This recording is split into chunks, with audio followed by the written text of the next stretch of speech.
प्यारे अजीज़ दोस्तों, करबला शरीफ में ज़ालिमों ने अपने जुल्म की हदें पार कर दी थी और फिर दिन आया 7 मुहर्रम का, जिस दिन में सिर्फ पानी बचा था और वो भी बंद कर दिया गया। 7 मुहर्रम के दिन हज़रत इमाम कासिम रज़ी अल्लाह तआला अन्हो की शहादत हुई। आज मैं आप लोगों को 7 मुहर्रम के दिन पढ़ने के लिए कुछ जिक्र बताऊंगा, कुछ तस्बीह बताऊंगा। इसको आप लोग ज़रूर पढ़ें क्योंकि इनकी बरकत से अल्लाह रब्बुल इज़्ज़त आपकी मुरादों को कबूल फरमाएगा। यकीनन आप लोगों के दिलों में बड़ी बड़ी हाजतें होंगी, बड़े बड़े काम होंगे, बड़े बड़े मसले होंगे।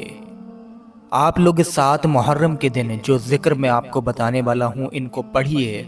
आपकी ज़िंदगी के बड़े से बड़े मसले इंशाअल्लाह हल होंगे। बेशक अगर आप लोगों में कोई इंसान किसी चीज़ का तलबगार है, कोई चीज़ पाना चाहता है, तो उसको 7 मुहर्रम के दिन ये जिक्र ज़रूर करने चाहिए। आप लोगों को जो कलाम बताए जाएं उनको तरीके से पढ़िए, इंशाअल्लाह आपके घर में खुशहाली आएगी, आपके घरों से नहुसतें उठ जाएंगी, आप लोगों को बीमारियों से शिफा भी मिलेगी।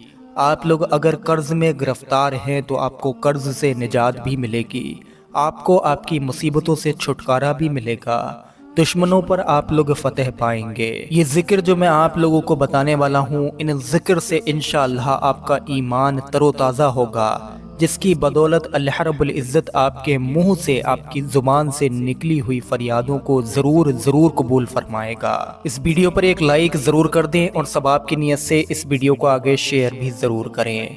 प्यारे अजीज़ान ग्रामीन, वो कौन से जिक्र हैं, वो कौन सा कलाम है, वो कौन सी तस्बीहात हैं जिनके ज़रिए आप लोग 7 मुहर्रम को अगर इन्हें पढ़ते हैं तो आपकी मुरादें कबूल होंगी, वो आप लोगों को अभी हम बताएंगे। लेकिन उससे पहले क्या आप लोग ये बताएं, क्या आप जानना नहीं चाहते हैं कि 7 मुहर्रम के दिन आखिर क्या क्या हुआ था? हज़रत इमाम कासिम रज़ी अल्लाह तआला अन्हो की शहादत कैसे हुई? मेरे प्यारे अजीज़ दोस्तों, बस कुछ देर की बात है, आप लोगों को तस्बीहात बताएंगे, दुआ कबूल होने के जो जिक्र है, दुआ कबूल होने की जो तस्बीहात हैं वो बताएंगे। आप लोग उनको ज़रूर पढ़िएगा।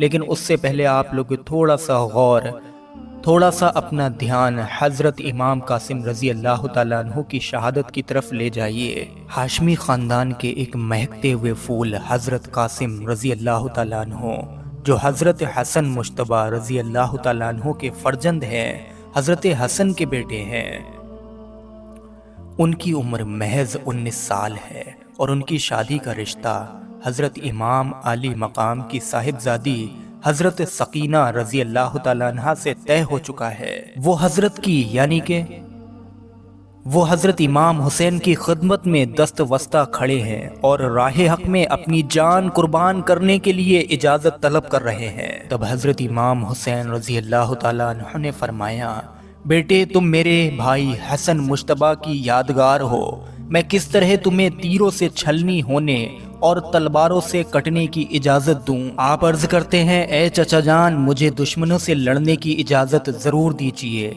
और मुझे अपने ऊपर कुर्बान होने की सआदत से महरूम ना कीजिए। जब हज़रत कासिम ने बहुत इसरार किया तो इमाम पाक ने रोते हुए उन्हें अपने सीने से लगाया और रुखसत कर दिया। दुश्मन के एक सिपाही का बयान है कि जब आप मैदान जंग में आए तो ऐसा मालूम हुआ जैसे चांद का एक टुकड़ा सामने नामदार हो गया। उनके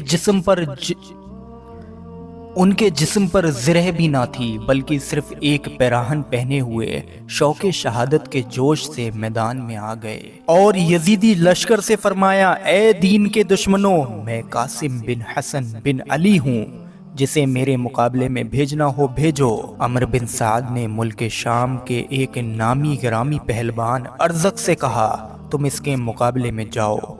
उसने कहा, मैं हरगिज नहीं जा सकता कि बच्चे के मुकाबले में जाना हमारी तौहीन है। इब्ने साद ने कहा, तुम इसे बच्चा ना जानो, ये हसन का बेटा और फातेह खैबर का पोता है, इसका मुकाबला आसान नहीं है। उसने कहा, कुछ भी हो, मैं ऐसे बच्चे के मुकाबले में नहीं जा सकता।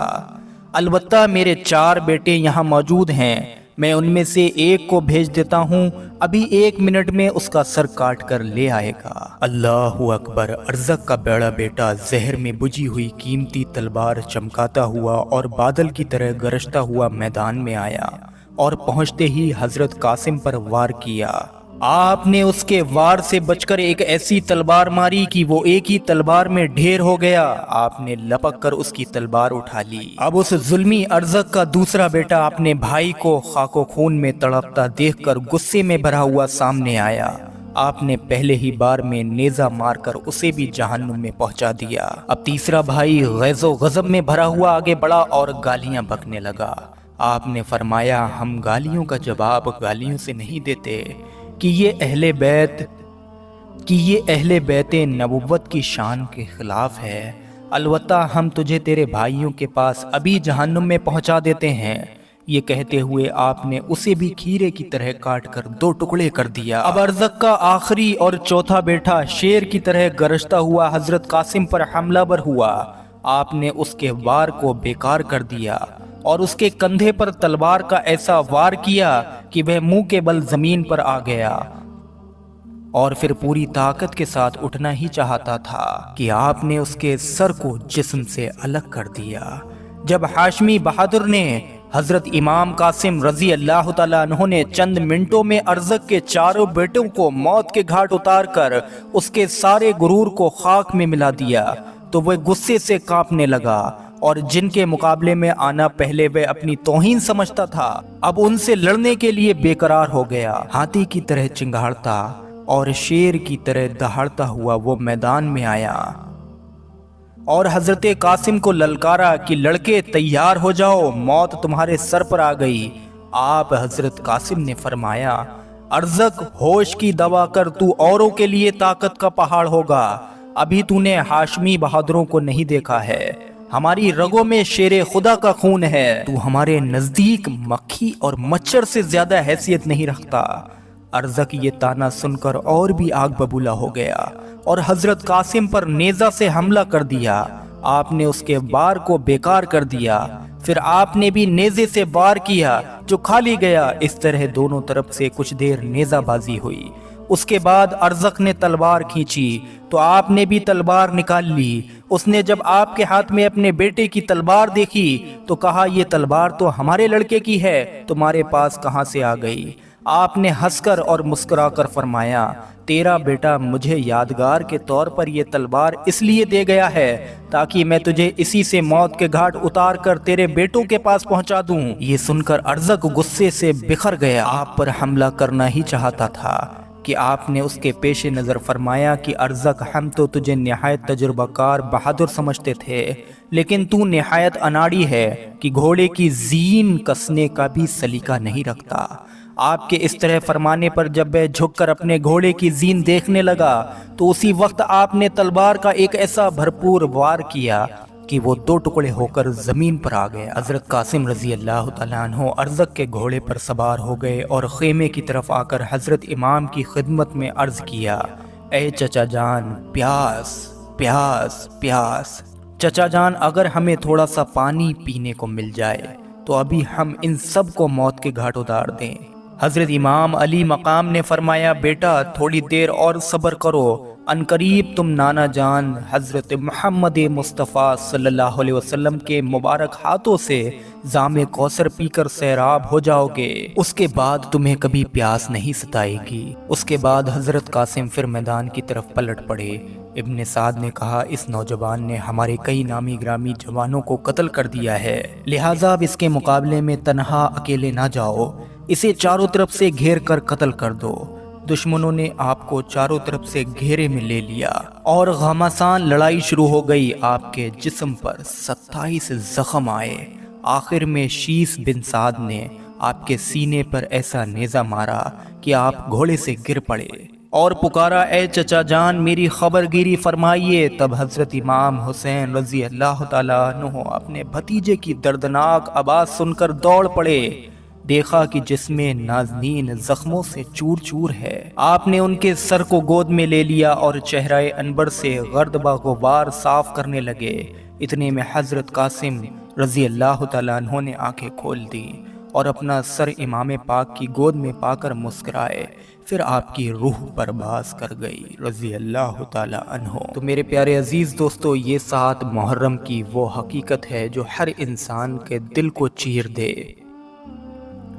اور ایسا ہی صرف 7 محرم کو نہیں بلکہ ظالموں نے 1 محرم سے 10 محرم تک لگاتار ظلم حضرت امام حسین اور آپ کے تمام ساتھیوں پر برپا کیے۔ آج اس 7 محرم کے دن میں آپ سبھی لوگوں سے گزارش ہے کہ یہ اتوار کا دن ہے، آپ لوگ اس مبارک دن میں ان چند کلمات کو، ان چند ذکر کو ضرور پڑھیے اور حضرت امام حسین رضی اللہ تعالیٰ عنہ اور تمام اہل بیت اور حضرت امام قاسم رضی اللہ تعالیٰ عنہ کا صدقہ دیجیے۔ اللہ آپ کی مرادوں کو ضرور قبول فرمائے گا۔ سب سے پہلے آپ لوگ شروع میں 3 مرتبہ کوئی سا بھی درود پاک پڑھ لیں، اس کے بعد میں آپ لوگ 7 مرتبہ کلمہ شریف کو پڑھیں، یعنی کہ لا الہ الا اللہ محمد رسول اللہ۔ 7 بار آپ لوگ یہ کلمہ شریف دہرائیں، اس کے بعد میں استغفار کی 1 تسبیح پڑھیں، یعنی کہ استغفر اللہ استغفر اللہ استغفر اللہ۔ 1 تسبیح یعنی کہ 100 بار استغفار پڑھیے۔ اس کے بعد اللہ رب العزت کے یہ 4 اسم پاک ہیں، اپنی اسکرین پر دیکھیے، یا اللہ یا رحمان یا رحیم یا کریم۔ دھیان سے 1 مرتبہ اور دیکھیں، یا اللہ یا رحمان یا رحیم یا کریم۔ اس کو آپ لوگ 41 مرتبہ پڑھیے، چاروں نام ایک ساتھ آپ لوگوں کو ملا کر پڑھنے ہیں۔ آخر میں 3 مرتبہ وہی درود پاک پڑھ لیجئے جو آپ نے شروع میں پڑھا تھا۔ میرے پیارے عزیز دوستو، اس کے بعد آپ لوگ اللہ رب العزت سے دعا کیجئے، جو بھی آپ کی مراد ہے اس کو مانگیے، اور آپ لوگ وسیلہ دیجئے حضرت امام حسین رضی اللہ تعالیٰ عنہ کا، آپ لوگ وسیلہ دیجئے تمام شہیدان کربلا کا، آپ لوگ وسیلہ دیجئے حضرت امام قاسم رضی اللہ تعالیٰ عنہ کا۔ انشاءاللہ تبارک و تعالی وسیلے کے ساتھ میں دعا کیجئے، آپ کی مراد ایسا ہو نہیں سکتا کہ پوری نہ ہو۔ جس کام کے واسطے آپ لوگوں نے یہ وظیفہ پڑھا اس مبارک 7 محرم کے دن میں، ایسا ہو نہیں سکتا کہ آپ لوگوں کا کام نہ بنے۔ اس ویڈیو کو زیادہ سے زیادہ شیئر کر دیں، ویڈیو پر ایک لائک بھی ضرور کریں۔ السلام علیکم ورحمۃ اللہ وبرکاتہ۔